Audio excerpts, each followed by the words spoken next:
In this video, I'm gonna show you a simple exercise to improve your balance. And by the end of the video, I'm gonna show you a bonus video that'll help you keep your hips and your spine feeling good for the long run. So if you're ready, let's get ready to think right, move right, and feel right.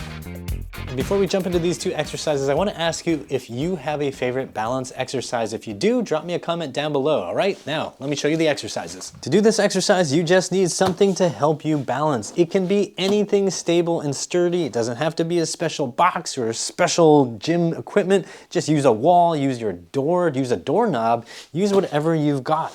You're going to just stand like this, holding on. You want to have your legs about a shoulder width apart, but you can go wider or narrower and explore over time. But we'll start off around shoulder width, and what you're gonna do is bend your knees just to where you feel like you can handle it without there being any painful snapping, cracking, popping, or anything like that. So if that means you're only coming to here, that's okay. It's totally okay. If it means you can go lower, that's okay too. The key here is that you don't force through anything that feels really weak and painful. Just hang out wherever it feels difficult and just stay there.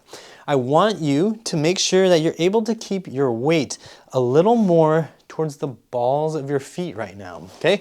So that means more here, more towards the front, more towards your toes. Over time, we'll play around, but we'll get there, okay? So your feet are towards the front, you're going down, you're gonna hang out there, you're just gonna breathe here. I want you to make sure you feel like your abs are still engaged. If you don't know what that means, you will by the end of the video. So you can poke, okay? Poke, make sure you actually feel like, oh yeah, there's some tension there. If you have a lot of belly fat, it's okay. Push through the belly fat, see if you can feel the muscles underneath. Underneath that, or behind that keg, is a six-pack, I promise. So just get through the keg, poke around, make sure you feel that there's muscle tension. If you don't feel that muscle tension, you can do this. Breathe out, resist the outflow by pursing your lips. So it's like, and try to get all the air out. When you do that, you're gonna feel like, As you're trying to force that air out, you're gonna feel behind that keg, the six-pack kicking on. You're gonna feel muscles that actually wrap around your abdomen kicking on, okay? That's what you wanna feel. Poke around the sides, and that might make it a little easier to feel the wrapping muscles actually kind of contracting in as you're breathing out, okay? So poke around, feel for that, get that mental sense of those muscles firing. And don't exhale so hard that you pass out. I don't want you to be like, forget to breathe. And then, okay, so just stay awake, okay? So we're here, we're holding this position. You can breathe naturally and normally if you can feel your abs on. You're waiting for your butt and your thighs somewhere to get tired.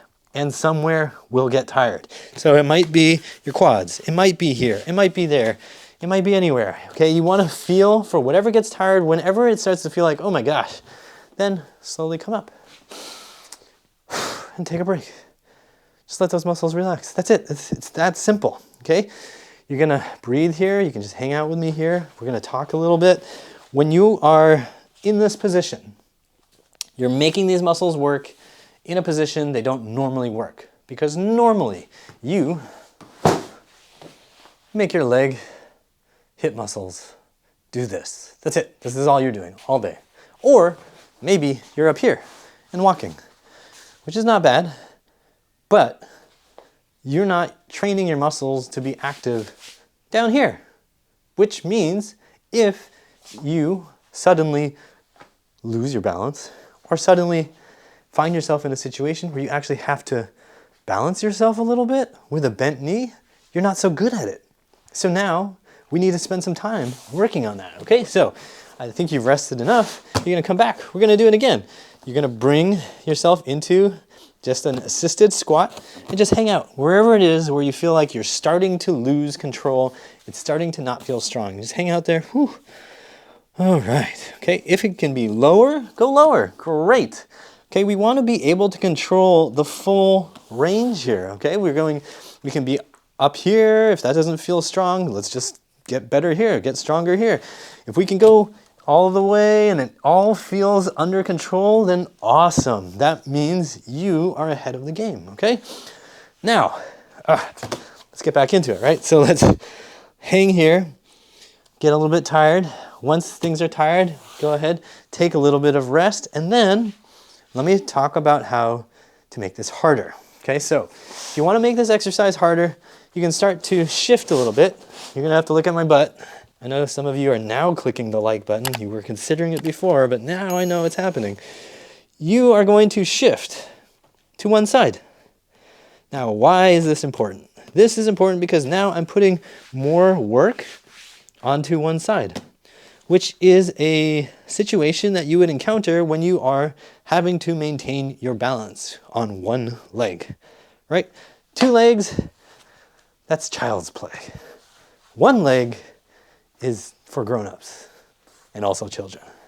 I don't really know why it's called child's play, but look, 1 leg, if you can do 1 leg, you're gonna be a lot safer because that means you can test how hot the water is, or you can pull your foot away from the hot lava, or you can dodge the children's toys that are in your way.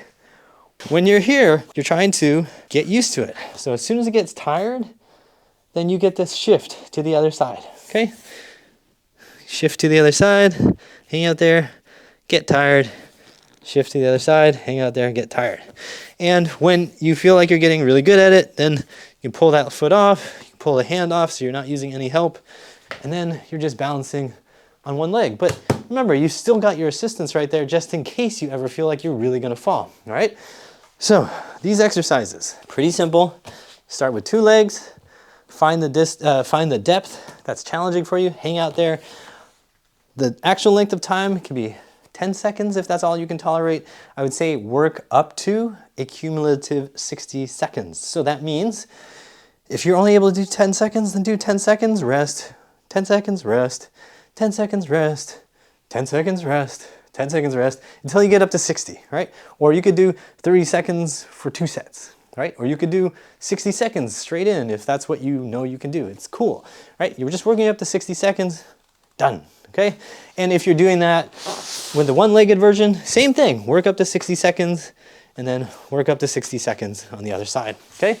Pretty simple, pretty easy. And then variations you can work on are where you have the weight in your foot. So I said we're keeping the weight more forward because I know I personally really lost control of that. And I've seen a lot of people, even and especially athletes who are doing like barbell lifts and stuff, and who are doing barbell squats, and they're just constantly putting weight in their heels. They kind of lose connection to the fronts of their feet.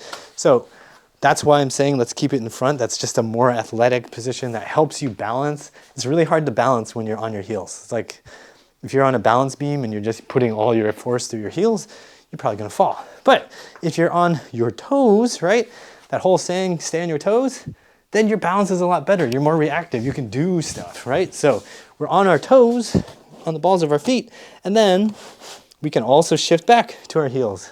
Play around there. How are we at controlling that? Can we be on 1 leg on the heel, 1 leg on the toes?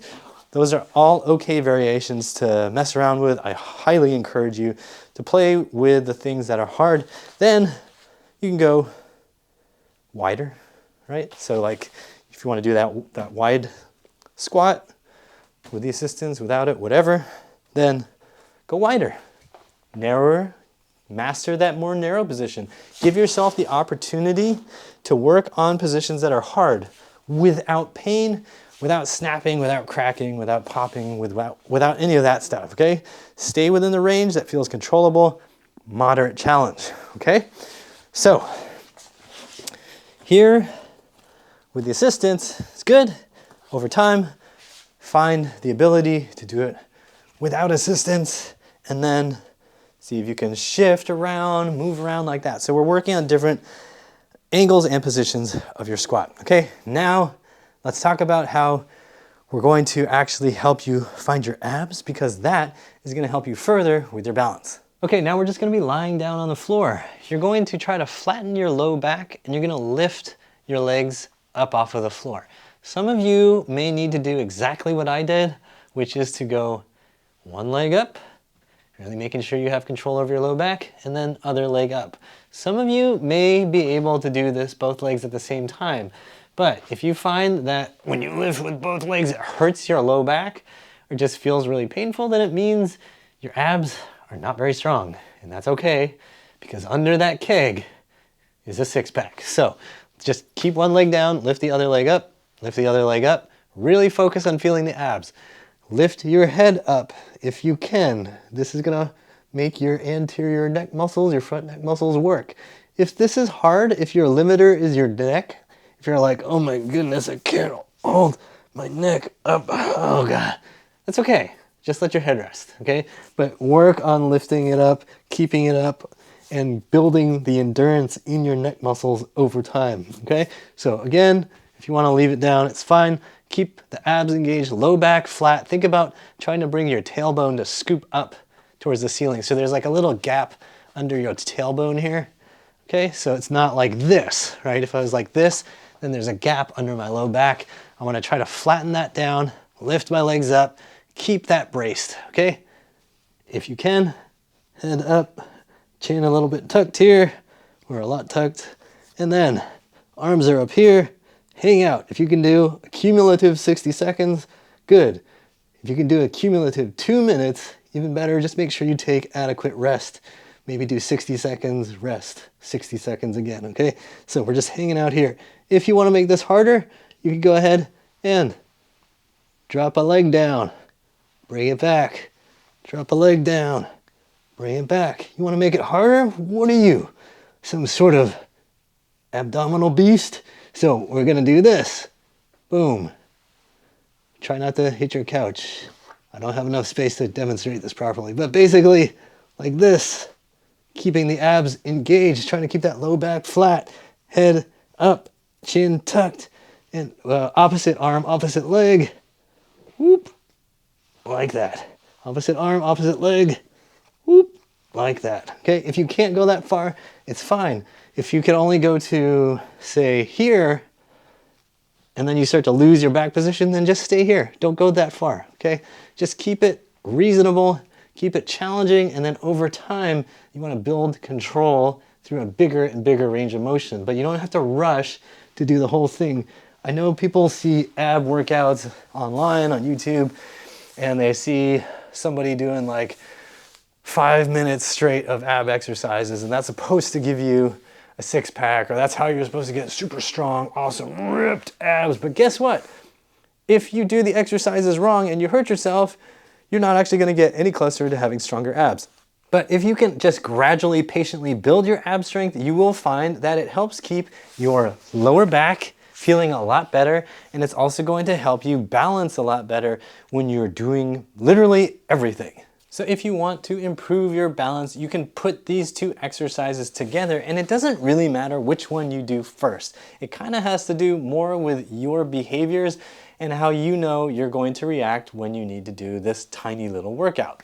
If you think it's easier to just start with the squats and do your cumulative 60 seconds and then go to the ab exercises to do your cumulative 60 to 2 minutes, then cool. But if you feel like I'd rather be down on the floor first and get that out of the way and then do the squats, then that's totally fine too. It's not gonna make a huge dramatic difference. What will make a big difference is actually doing the exercises on a regular basis so that you actually get the benefit of them. As your muscles get stronger and your range of motion improves, you are gonna feel better and more balanced. When you first start out, I strongly suggest you only do these twice a week. So you do the workout on Monday and Thursday, or Tuesday and Saturday. This will give you adequate time to feel the effects of doing these exercises. Whenever you do new exercises, it's very common for muscles to protest loudly, but they might not do it the first day. They might do it on the next day or the day after that. The last thing you want to do is just keep doing the exercises day after day after day and then cripple yourself with soreness. Remember to start off conservatively and then gradually build up. If you feel like you can do these exercises more times in a week, that's fine. Just make sure you're not always going 110% or 100% or 90%. keep things manageable so you aren't overtaxing and overworking your system. Remember, please, that slow is safe and fast is foolish. And after you've been doing this for a week or a month, let me know how your legs and your abs feel. Drop me a comment down below and help inspire others to take control of their lives. If you're looking for a program to help you rebuild your body at home, go to uprighthealth.com/DIY to find a program that works for you. For more videos to help you improve your balance, check these videos out here. To support this channel with a donation or to become a Patreon patron, use the donate link you'll find in the description box or use the join and thanks buttons on YouTube. Like, share, and subscribe with the bell notification on, and as always, I hope you remember that pain sucks. Life shouldn't.